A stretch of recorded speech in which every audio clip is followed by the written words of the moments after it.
On va parler de football. Je vous dis tout de suite, il y aura deux blocs de football. Dans un premier temps, notre collaborateur des Alouettes de Montréal, Frédéric Daigle de la presse canadienne, sera avec là pour nous parler des Alouettes qui vont plutôt bien dernièrement.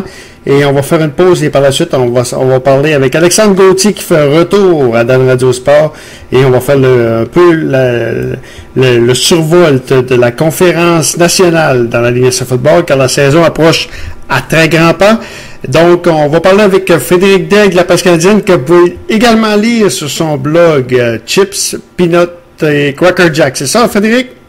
C'est bien ça, Danny. Merci beaucoup pour la publicité gratuite. Je commence à être bon. Hey, Frédéric, avant de parler des Alouettes, je sais que tu es un nostalgique des Expos. C'est pour ça, d'ailleurs, que ton blog personnel s'appelle Chips, Peanuts, Cracker Jack. Exactement. Hier, il y a une étude, qui a été sortie par le Conference Board qui dit qu'une équipe de baseball à Montréal serait rentable. Comment tu vois ça, toi? Moi, c'est sûr que puis ça, on en a parlé régulièrement, j'ai jamais douté du potentiel de Montréal. Ce qui s'est passé, c'est qu'on a eu des mauvais propriétaires, mais de là à ramener un club, je pense qu'on part de loin, ça prendra $1 milliard. Puis qui a ça au Québec? Ben, au Québec, il n'y a pas beaucoup de milliardaires, là, si je me trompe pas. Ouais. Je suis pas familier avec la situation financière du Québec Inc., là, mais je pense qu'à part les Desmarais, Guy Laliberté, peut-être les Bronfman, je peux me tromper. Je pense que en dehors de cela, ça prendrait des associations. Et moi, ce que je pense, le Conference Board nous parle que le retour du baseball majeur à Montréal pourrait être possible en 2035. Moi, ce que je pense, là, c'est que si un de ces trois gars-là, ou deux de ces trois gars-là s'associaient, ou si un Renan Angélil et un Guy Laliberté se trouvaient soudainement une passion pour le baseball comme ils en ont une pour le poker qu'ils partagent. Ouais. Moi, je pense que demain matin, on cognerait aux portes du baseball majeur à New York et que ça ne tarderait pas. Quand ces gens-là décident de mettre de l'avant un projet, ceux qui veulent leur mettre des bâtons dans les roues ne sont peut-être pas encore nés. Alors, moi, ce que je pense, c'est que si on avait eu des propriétaires qui avaient été intéressés à promouvoir le baseball au lieu de promouvoir leurs petites entreprises individuelles et de s'assurer de... je comprends qu'on ne veut pas perdre de l'argent dans une aventure comme celle-là, mais il y a des marchés aussi petits que Montréal aux États-Unis qui ont des clubs. On peut penser à Oakland, on peut penser à Minneapolis-Saint-Paul, Pittsburgh, qui est pas une très grosse ville et qui fait vivre 3 sports majeurs. À un moment donné, moi je pense que ça prend un passionné, ça prend quelqu'un avec les poches immensément profondes et ça prend une ouverture aussi du baseball majeur. Et ça, faut pas se le cacher. Je pense que tant que Bud Selig va être en place, ça va prendre de très forts arguments pour le convaincre de ramener le baseball à Montréal.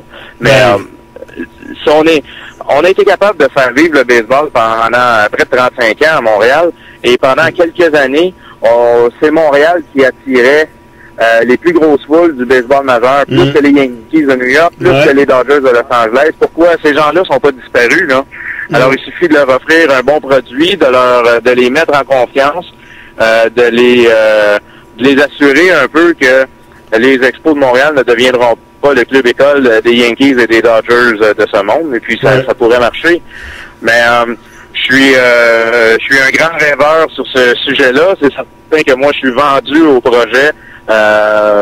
Si c'est moi qui avais cet argent-là, c'est moi qui mènerais le projet probablement. Ben, sauf que là, faut quand même pas rêver en couleur. Là. On part de loin, là, puis... non, exactement. Il faut, ça prend une conjecture parfaite avec les bonnes personnes en place et bon, ça serait un gros coup de dé là, de penser que ça pourrait marcher tout de suite.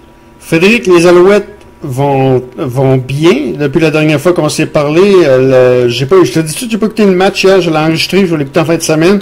Sauf que ce que j'ai remarqué la semaine passée contre Edmonton, et c'est la défensive qui joue bien.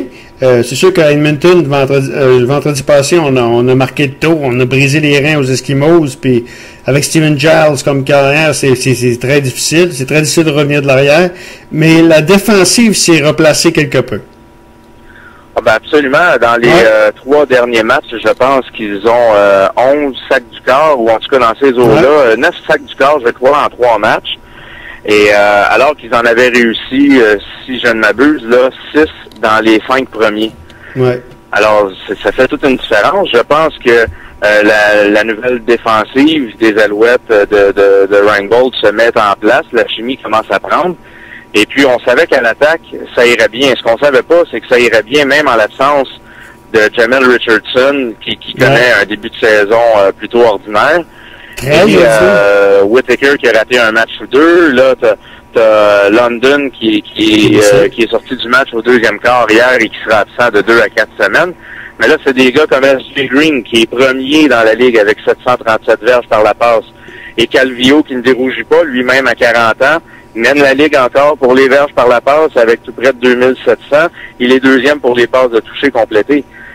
Alors, tout ça, là, cette nouvel esprit de corps de l'unité défensive jumelé au succès en attaque, mais ça fait que les Alouettes viennent de connaître une série de 3 victoires consécutives et qu'ils se retrouvent là pour l'instant seuls au premier rang dans l'Est. Évidemment, les Argonauts n'ont pas joué leur match du week-end, mais il faut qu'ils le gagnent. Alors les Alouettes pour l'instant sont premiers dans l'Est avec une fiche de 5 victoires, 3 défaites. Ça augurait pas de la même façon quand on s'est parlé la dernière fois, alors qu'ils étaient 2 et 3, je pense. Oui. Et Frédéric, par contre, au cours des 2 prochaines semaines, là, il va y avoir un vrai test. Colombie-Britannique à 2 reprises. Et tu sais qu'à BC Place, c'est jamais facile de gagner.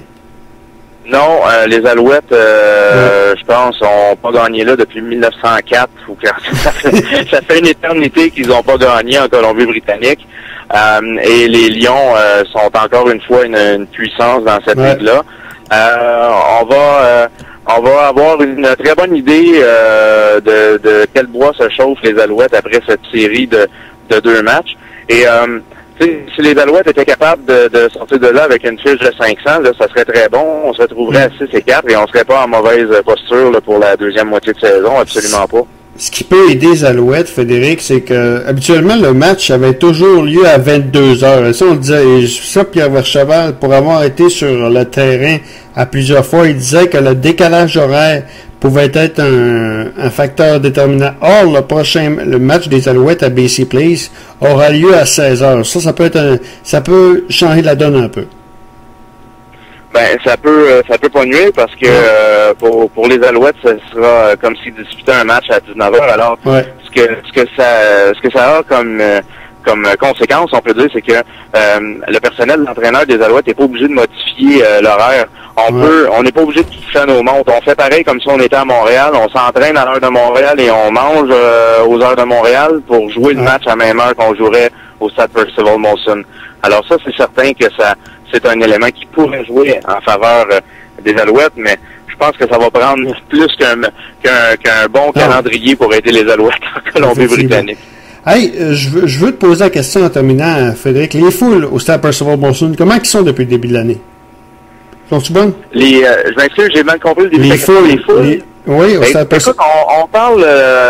Le premier match a été peut-être un peu décevant. Si ma tête ne joue pas des tours, je pense qu'on était un petit peu en bas de 20 000 spectateurs, mais les derniers matchs, là, les 3 derniers matchs, on était à 21-22 000 spectateurs. Alors, on n'a pas ça le compte, mais c'est quand même des salles, des foules intéressantes là, pour un stade qui contient là, à quelques sièges près 25 000 spectateurs. Là. OK.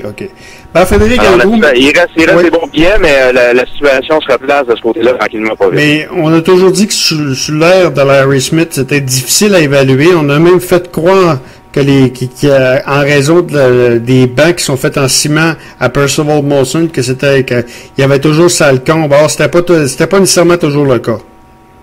Non, on a tripatouillé les livres un peu à ce niveau-là sous l'ère Larry Smith, mais bon, la transparence semble être revenue et puis on n'a pas des mauvaises foules pour autant. Non, OK. Ben, Frédéric, on te lit sur ton blog, Chips Peanut Cracker Jack. et également à la presse canadienne.